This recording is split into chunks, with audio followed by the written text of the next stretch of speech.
There's plenty of news, political and otherwise, needing comment this week, and here to inject her no-nonsense perspective is Teena McQueen. Teena, thanks so much for joining me tonight. We're lucky because the bad news is James Dellingpole is unable to join us because we've got a technical problem. But that means the rest of the night is with you, one of my favourite guests. So let's kick it off, shall we? Cory, what I want to do is comment on your opening statement, which I found absolutely spot on. I was going to go to that conference, to head over London on my own dime, until I found out the number of lefties that are going, some of them on the Liberal Party dime, to that conference. I cannot believe it. And as you said, the sheer hypocrisy really saddens me that we could have done so much as the Liberal Party and didn't. And I remember way back when people like yourself, a good, strong Conservative always, were absolutely punished and thrown under the bus for the likes of Christopher Pyne and others. It still angers me to this day, Cory. Yeah, I'm not angry about it, Teena. I'm just disappointed by it because, well, yeah, but for the country. But the fact is, you go in there and the gall of people who now pursue all the things they stopped us from talking about when I was in politics. The number of times you'd have to fight back against journalists who had been briefed by senior members of the Liberal Party about what a terrible person I was and others were when we were right again and again and again, and yet these people go off and pretend that they're somehow the gurus and they get the spoils of office. It's frustrating for the country, Teena. Yeah. But that's in the past. Let's talk about the future. Albo, he's in China, the first Prime Minister to visit in 7 years. What are you expecting from this, Teena? Not a lot, Cory. I mean, the big thing for Albo, of course, is that it's 50 years since Gough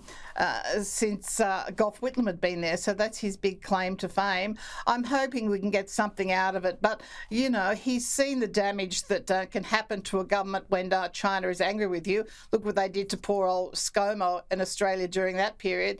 So he'll be very careful not to upset them and appease them as much as he can without throwing us under a bus. Yeah, I saw in one of the papers today, Teena, there was something about the panda diplomacy, and I actually was at the Adelaide Zoo yesterday where the pandas are. I didn't realise we're paying $1 million for a couple of pandas that haven't managed to breed for the last 10 years, and that's part of the diplomatic discussion, whether we're going to keep paying them money for the next 10 years or so. Well, the Chinese are very good. They're very good negotiators, Cory, where we always get the blunt end of the stick when it comes to negotiating with the Chinese in any area. Yeah, they do, the power of the dollar. Hey, Sky News' Andrew Clennell asked the PM whether he'd act as a bridge between America and China. Have a listen to this. We think improved relations between the United States and China are a good thing. It is good that Secretary Blinken has visited here. It's good that you're having ministerial level dialogue. It's a good thing that President Xi will travel to APEC. We, though, importantly have a relationship with China, have a relationship with the United States.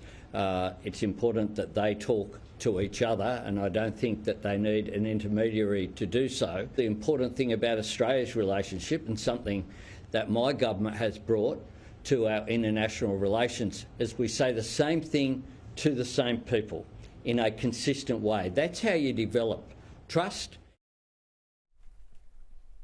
All right, he almost had me there, Teena, when he said that he shouldn't be the intermediary between China and the United States. I'm there. But he doesn't say the same thing to the same people. He says different things to different people. We're still waiting for our $275 electricity bill reduction, aren't we? He tells whatever the person in front of him at the time wants to hear, speaks out of both sides of his mouth exactly. And look, let's just keep the US on side and continue great relations with them and continue to be delicate and weary a little of China. Yeah, I think that's right. Delicate, a little bit wary, but also we do need to improve our relationship there.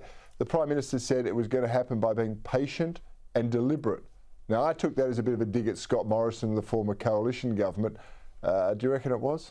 Oh, 100%. Look, I think I think Albanese quite enjoyed the fact that ScoMo had zero relationship with China. And look, don't get me wrong, with the many things ScoMo did wrong, he didn't really do anything wrong against China. He simply questioned them on things they needed to be questioned on, as COVID and other things, and he was punished, brutally punished.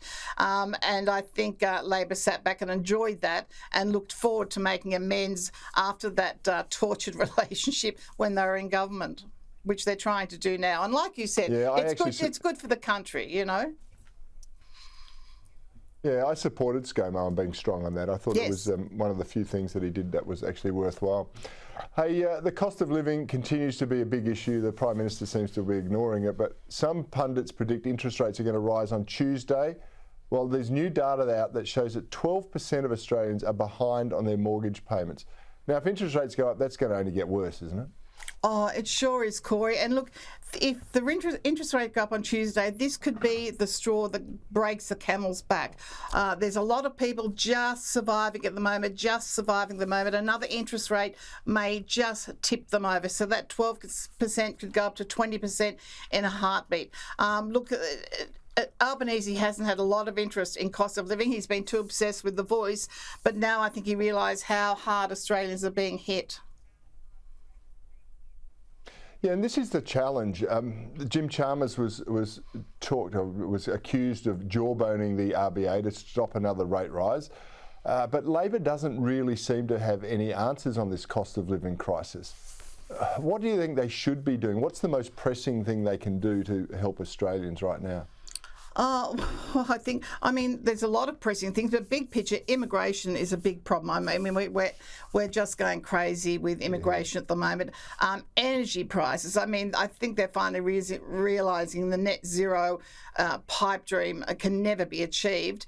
And also, fuel is just the cost of living in general. There's lots of things they can introduce to help. As you said, they didn't come through with the help for electricity as they promised. But, Australians are heading towards dire straits at the moment, Cory, and Albanese has just ignored it until now. Now The Voice is over and he lost badly. He's suddenly saying, over here, cost of living, trying to divert the attention there.